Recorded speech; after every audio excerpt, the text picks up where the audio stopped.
నమస్కారం. సూర్య సురభి ఇద్దరిది చూడచక్కని జంట.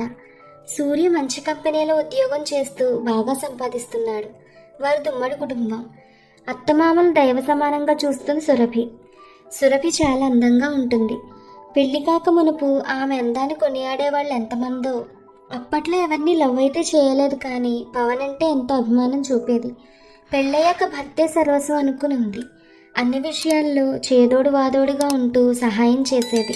కొన్నాళ్లకు పాప బాబు పుట్టడం, ఇంట్లో ఉండలేక వేరే కాపురం పెట్టడం, సూర్య వర్క్లో బిజీ అవ్వడం, సురభిని పూర్తిగా పట్టించుకోకపోవడం జరిగాయి. పిల్లలు స్కూల్కి వెళ్ళాక ఇంట్లో ఎవరూ లేకపోవడంతో ఒంటరిగా ఫీల్ అయ్యేది. అదే తనకు వేరే దారులు తొక్కేలా చేసింది.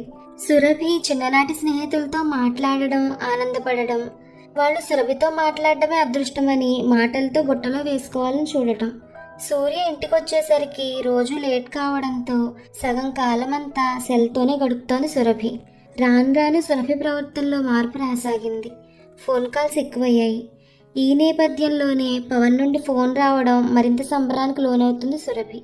సురభి పవన్ ఇద్దరు దొంగచాటుగా మాట్లాడుకుంటారు. ఓసారి సూర్య ఆఫీస్ నుంచి ఇంటికి వచ్చేస్తాడు తలనొప్పని. ఆ సమయంలో ఫోన్ మాట్లాడుతున్న సురభి చిరాగ్గా మొహం పెట్టి బయట పనందంటూ వెళ్ళిపోతుంది. సాయంత్రం పిల్లలు వచ్చేంత వరకు ఇంటికి రాదు. పవన్ ఎన్నో రకాలుగా సురభిని లొంగ తీసుకోవాలని ప్రయత్నిస్తాడు. సురభి అడ్డుపడుతూ ఉండేది. నీ అందమంతా అడవి కాచిన వెన్నెలేనా? ఎందుకిలా వేస్ట్ చేసుకుంటావు? నీ భర్త పనిని పట్టించుకున్నంతగా నిన్ను పట్టించుకోవట్లేదు. నా సహాయం తీసుకోవచ్చుగా, అన్ని రకాలుగా ఉపయోగపడతాను అని ద్వంద్వార్థంలో మాట్లాడతాడు. సురభికి పవన్ అంటే చాలా ఇష్టం. ఆలోచిస్తుంది, చాలా పోలిక చేస్తుంది సూర్యకు పవన్కి. నన్ను ఇంతలా ప్రేమించాడు పవన్, ఇప్పటికీ నన్నే ప్రేమిస్తున్నాడు అనే సాఫ్ట్ కార్నర్లో ఆలోచించి ఓసారి తన ఇంటికి రమ్మని పిలుస్తుంది. పవన్కి తనేసిన ఎత్తు పారడంతో సంతోషంతో ఉక్కిరిబిక్కిరవుతాడు. ఆ రోజు వారిద్దరూ శారీరకంగా ఏకమవుతారు. తరువాత పవన్కి సురభి గుర్తొచ్చినప్పుడల్లా ఇంటికి వెళ్ళడం, సుఖాలను అనుభవించడం.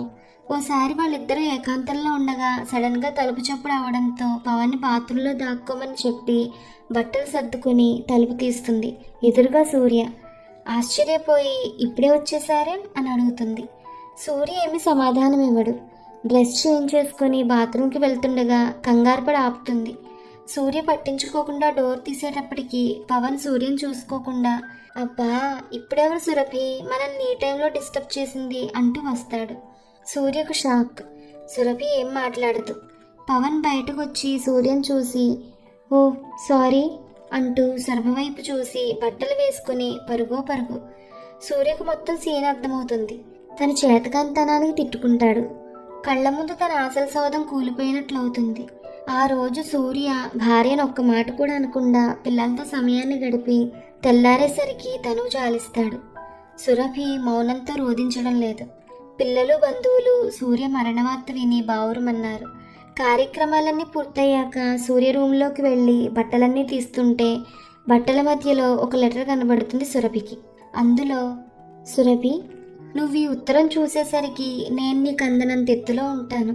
నీకు పిల్లలకి కావాల్సినవన్నీ సమకూర్చాను. నేను లేని లోటును కనిపించనివ్వలేదు. బ్యాంక్ బ్యాలెన్స్, డిపాజిట్లు అన్నీ నీ పేరు మీదే ఉన్నాయి. నా మీద నీకు కోపం వస్తుందా? నా కోసం నువ్వేం బాధపడకు. నిన్ను నేను ఏ రకంగా సుఖపెట్టలేకపోయాను. డబ్బు యాతనలో పడి నిన్ను పట్టించుకోవడం మానేశాను. నీకేంట్రా అందమైన భార్య ఉంది అని అంటే ఎంతో మురిసిపోయాను. ఆ అందమంతా నాకే సొంతం అనుకున్నా. కానీ నువ్వు వేరే వ్యక్తితో, వద్దు నిన్నేమీ అనను. అందమైన మన బంధాన్ని ముక్కలు చేశావు. మీ ఇద్దరికీ ఏ రకంగా అడ్డు రాకూడదనే నేను ఈ నిర్ణయం తీసుకున్నాను. హ్యాపీగా ఉండండి. సెలవు, శాశ్వతంగా. లెటర్ చూసిన సురభికి మైండ్ ముద్దబారిపోయి కళ్ళు చీకట్లు కమ్మేసి తన భర్తకు తాను చేసిన అన్యాయం ఏంటో గుర్తు చేసుకుని కుమిలి ఏడుస్తుంది. పవన్ నుండి ఫోన్ వస్తుంది. ఇప్పుడు మనకి ఏ అడ్డు లేదు కదా సురభి, రోజు నేను నీ కౌగిట్లో ఉండొచ్చు అని అనగానే సురభి కాల్ డిస్కనెక్ట్ చేసేసి ఓ నిర్ణయం తీసుకుంటుంది. సిమ్లు రెండు పీకి పారేసి ఆ రాత్రికి రాత్రే తన పుట్టింటికి వెళ్ళిపోతుంది. ఆ తర్వాత సురభి తండ్రి ఇంట్లో ఉండే సామానంతా వారి ఊరికి తీసుకొచ్చేస్తాడు. ఫోన్ వైపు చూడటం మానేసి తన పిల్లల్ని చూసుకుంటోంది. ఎవ్వరికీ తన గురించిన సమాచారం ఇవ్వకుండా జాగ్రత్త పడింది. ఇప్పుడు ఎన్ని చేసినా ఏం లాభం? క్షణిక సుఖం కోసం తన జీవితం మొత్తం తానే నాశనం చేసుకుని ఒంటరిదైంది. ఎటువంటి బలహీన క్షణాల్లో అయినా ఎవరి మాయ మాటలకు లొంగకూడదు. క్షణిక సుఖం కోసం జీవితాన్ని పణంగా పెట్టకూడదు. వివాహ బంధాన్ని గౌరవించాలి. Please like, share, subscribe to our channel. Thank you.